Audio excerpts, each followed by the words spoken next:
Reasoning में एक बहुत ही महत्वपूर्ण टॉपिक है समरूप आकृतियों का समूहीकरण या कहें ग्रुपिंग ऑफ आइडेंटिकल फिगर्स।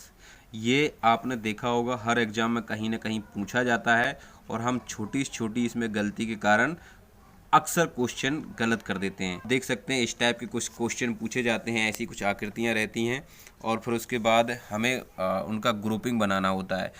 फिर ये कुछ आकृतियाँ हैं, इनमें से ही कुछ कुछ ऐसे आकृतियाँ दी जाती हैं जिन पर हमें ग्रुपिंग करना होता है। किस आधार पर करते हैं ग्रुपिंग, हम सबसे पहले ये जानते हैं।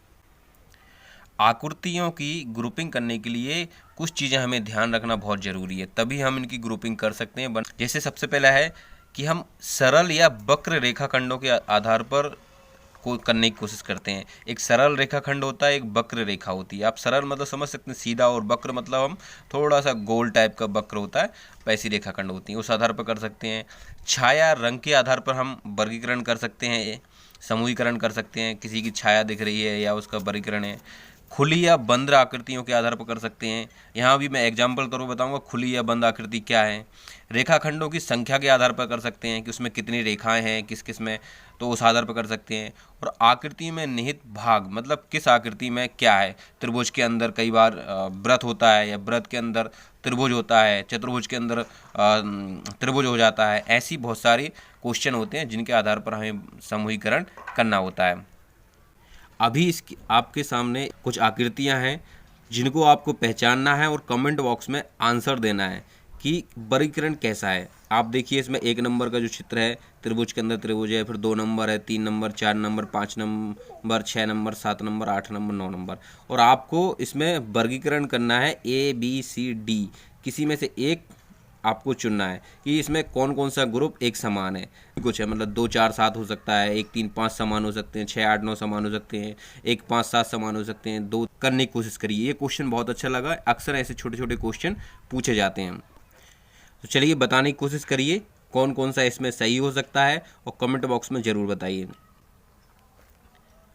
अब हम बात करते हैं, देखिए कि समान आपको क्या दिख रहा है। जैसे 1 नंबर में है आपको 1, इसके बाद ऐसा ही खंड दिख रहा है आपको एक 5। अब आप कहेंगे एक तो त्रिभुज है और 5 चतुर्भुज है। अब यहाँ देखिए हम आप क्या हिसाब से कर रहे हैं कि इसको पढ़िए, इस लाइन को पढ़िए, आकृति में निहित भाग।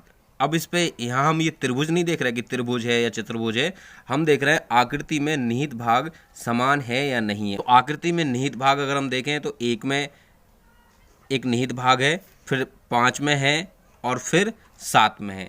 मतलब 1 5 और 7 का ग्रुप होना चाहिए। अब दूसरा क्या होना चाहिए इसका, अब इसमें हम आंसर में देख सकते हैं कि 1 5 7 तो हो गया, इसके बाद 2 3 9 आ सकता है। तो अब 2 3 9 क्या है, 2 3 और 9। देखिए 2 3 9 भी हम इसी आधार पर, अभी मैंने 4 चीज़ें 5 चीज़ें बताई हुई थी कि खुली या बंद आकृति होने के आधार पर। अब यहाँ 3 नंबर पर लिखा हुआ खुली या बंद आकृति के आधार पर। अब यहाँ पे 2 3 और 9 की बात करते हैं। सरल और वृत्त रेखाखंडों से बने हुए हैं, लेकिन इनके अंदर खुली आकृतियां हैं, तीनों में खुली आकृतियां हैं, तो ये समान हो गया ग्रुप। अब चौथा जो तीसरा हमारा है वो है 4 6 और 8। अब 4 6 8 को हम फिर समझ लेते हैं।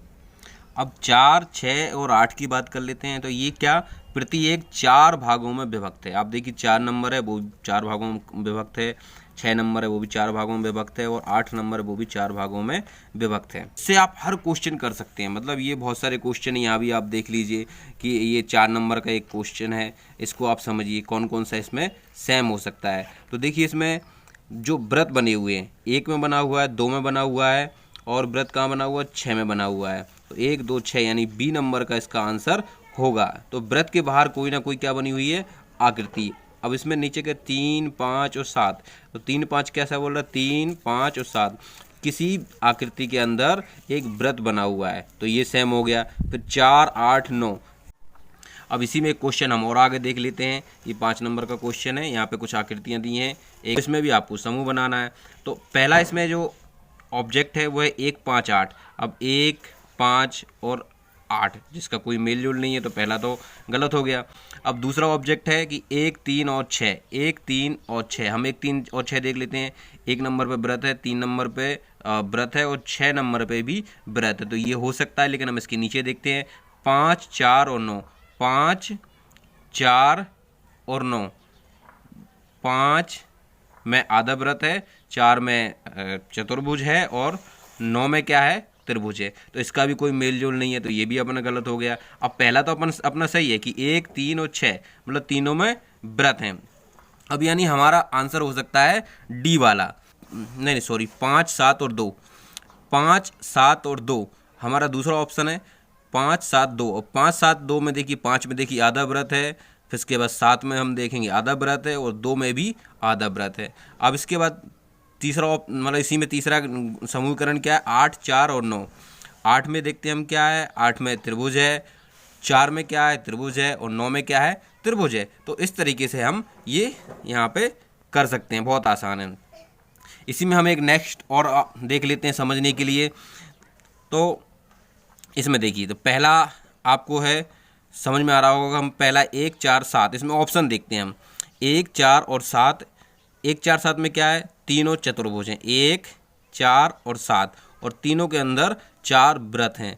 ठीक है, तो ये सेम हो गया। अब 1, 4, 7 तो सही है। अब इसके बाद नेक्स्ट हम इसके नीचे देखते हैं क्या है, 3, 6, 9, पहले में ऑप्शन है 3, 6 और 9, तो इसका कोई तालमेल नहीं बैठ रहा है 3, 6, 9 का, तो ये तो गलत हो गया। अब हम दूसरा देखते हैं 1, 4, 7 कहाँ है, तो 1, 4, 7 बी में है। बी में 1, 4, 7 है, लेकिन उसके नीचे 2, 6 और 9, 2, 6 और 9। आप 2, 6, 9 को देखिए, तीनों समान आकृतियाँ आपको यहाँ समझ में आ रही होंगी। इसके बाद सरल रेखाएं हैं सभी में, ये भी आपको समझ में आ रहा होगा। ठीक है, तो यानी हमारा आंसर बी यहाँ हो सकता है। अब इसके बाद हम देखते हैं 3, 5, 8, 3, 5 और 8, 3, 5, 8 में क्या है, 3, 5, 8 हमारा इसके बाद वक्र रेखाओं से बना हुआ है, इसमें कुछ सरल रेखाएं भी उपयोग हुई हैं, तो यानी हमारा आंसर क्या सही है, हमारा आंसर बी सही है। अब हम आंसर भी चेक कर लेते हैं। 6वें नंबर का हमारा क्वेश्चन था, अब हम 6वें नंबर का आंसर यहाँ हम चेक कर लेते हैं। ये देखिए आप आंसर, तो यहाँ आप देखिए 1, 4 और 7, 4 भुजाओं तथा 4 व्रतों वाली आकृतियाँ हैं। ठीक है, इसके बाद 2, 6 और 9 समरूप है, एक जैसी हैं, मैंने भी बताया था। इसके बाद आपको देखिए 3, 5 और 8 समरूप हैं, एक साथ समूह किया जा सकता है। इस तरीके से हमारा आंसर क्या, 1, 4, 7, 2, 6, 9 और 3, 5, 8 हमारा आंसर होगा, यानी इस 6वें का बी आंसर है। तो ऐसे ही बहुत सारे क्वेश्चन हैं जिनको आप इसी आधार पर कर सकते हैं कि वक्र रेखाएं हैं, सरल रेखाएं हैं, इसके बाद 4 भुजाएं हैं, 3 भुजाएं हैं, समान समूह है, कलर है, छाया है, इसी आधार पर हम कर सकते हैं। तो जब भी आप समूहीकरण करें तो ये 4-5 बातें हमेशा ये कुछ बातें हैं, उनका हमेशा आपको ध्यान रखना है। सरल या वक्र रेखाखंडों द्वारा निर्माण के आधार पर, छाया रंग के आधार पर, खुली या बंद आकृतियों के आधार पर, रेखाखंडों की संख्या के आधार पर और आकृति में निहित भाग के आधार पर।